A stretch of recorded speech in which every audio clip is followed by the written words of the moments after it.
Wraith by William Toney. Chapter 6. First Steps into the Abyss. The cold air of the night stung Aaron's face as he stumbled out of the alley. His legs felt unsteady, as if they no longer belonged to him. His mind was a storm of confusion, anger, and something else, something darker. His senses were heightened in ways he couldn't explain. The world around him felt alive with unseen currents, each object in his field of vision vibrating faintly, as if waiting for his command. The memories of Allistor's offer still echoed in his mind. He had accepted the devil's power, but what did that mean? What had he unleashed? Aaron's first thought was Lilah. He needed to find her, to make sure she was safe. But as he started to move, his vision blurred, and a sharp, almost electric sensation pulsed through his body. He stumbled, catching himself against the wall of a nearby building.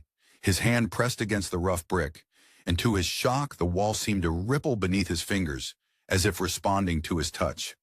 "What the hell?" he muttered, pulling his hand back. The wall stilled, but Aaron could still feel the faint hum of energy coursing through him. This feeling was unsettling, but also exhilarating. He shook his head, forcing himself to focus. Lilah, she was his priority. He had to make sure she was okay. The hospital loomed large and sterile under the streetlights, its fluorescent glow casting eerie shadows on the pavement. Aaron pushed through the glass doors, his heart pounding. He approached the reception desk, barely aware of the curious looks the night staff gave him. He must have looked a mess, bruised, disheveled, and with a wild look in his eyes. "Lilah Carter," he said, his voice hoarse. "She was attacked. Was she brought here?" The receptionist, a middle-aged woman with kind eyes, quickly scanned her computer screen. "Are you family?" "Yes, I'm her husband." They were only dating, but Aaron didn't want to give them a reason to stop him from seeing Lilah. The receptionist nodded. "She's in room 302, she said softly. "She's stable, but she hasn't woken up yet." The nurse gestured toward the elevators. "Third floor, take a left. Visiting hours are over, but go ahead. She could use someone with her right now." Aaron mumbled a thank you and rushed toward the elevators. As he ascended, his thoughts spiraled. The image of Lilah rushing to his defense in the alley, her fearless determination, played over and over in his mind. She had saved him, and now she was lying unconscious because of it. He reached her room and paused at the door, taking a deep breath before stepping inside. The sight of her hit him like a physical blow. Lilah lay motionless on the hospital bed, her face pale and bruised, an IV drip hooked to her arm. Machines beeped softly around her, their monotonous rhythm both comforting and horrifying. "I'm so sorry," Aaron whispered, his voice breaking. He moved to her side, taking her hand in his. It was cold, and he felt a fresh wave of anger surge through him. This was his fault.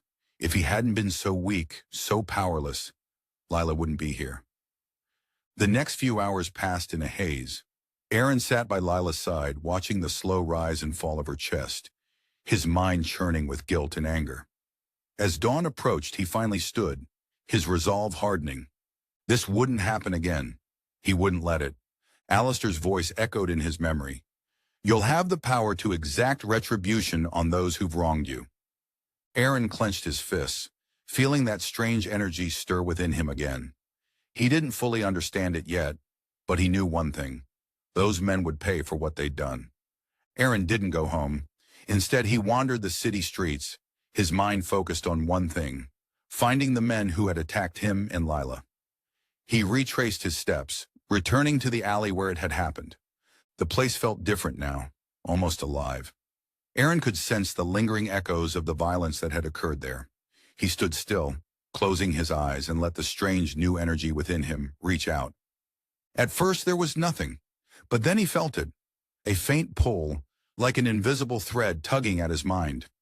It led him toward the edge of the alley, toward a broken beer bottle lying on the ground. Aaron crouched, staring at the shard of glass. He didn't know how he knew, but he was certain. This belonged to one of them. Without thinking, Aaron reached out. The energy within him surged, and the shard of glass trembled. Slowly it lifted off the ground, hovering in the air before him. Aaron stared in awe, his mind racing. The shard responded to his thoughts, tilting and spinning as if waiting for his command. "This is insane," he muttered. But deep down, he couldn't deny the thrill coursing through him. He focused, imagining the shard pointing in the direction of its owner. To his astonishment, it obeyed, tilting slightly and hovering toward the mouth of the alley. Aaron followed, his heart pounding. The shard led him to a rundown apartment building on the outskirts of downtown. Aaron stood outside, staring up at the cracked windows and graffiti-covered walls. He didn't know which of them was inside, but he didn't care. The energy within him burned hotter now, urging him forward. He entered the building, his footsteps echoing in the dimly lit hallway. The shard of glass hovered before him, guiding him to a door on the second floor. Aaron stopped, his breath quick and shallow. The door was slightly ajar and he could hear voices inside. Two men arguing. Aaron didn't hesitate. He pushed the door open, stepping inside. The two men froze, their eyes widening as they recognized him. One of them, the wiry man with the scar, stood up, a sneer on his face. "Well, look who it is, and here I thought you died, man. You're good at getting yourself lost, huh, buddy?" Aaron didn't respond. He raised his hand, and the shard of glass shot forward, shattering on the man's forehead. The scarred man fell to the floor, writhing in pain, his face bleeding profusely. "My face!" he screamed. Aaron stepped closer, his voice low and steady. "So, you guys do remember me, don't you?" The other man, a stocky figure with a shaved head, grabbed a metal pipe from the table. "You should be dead. Let me help fix that for you, pal."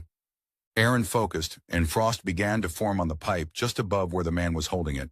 The man could feel the pipe becoming frigid as the cold began to sting his hands. The pipe whined with a loud pitch and suddenly shattered with its top half falling toward the ground. The pipe stopped in midair as if it were frozen in time. The expression on the man's face turned to of horror as the sharp, jagged edge of the pipe pierced his leg. The man screamed, "My leg! What the hell is happening?" "Why did you attack us?" Aaron said, his voice cold. The scarred man stammered, his bravado crumbling. "We were told to shake people down, but that day Marcus came in person. He wanted to know why we haven't produced much." "Look, man, you were in the wrong place at the wrong time."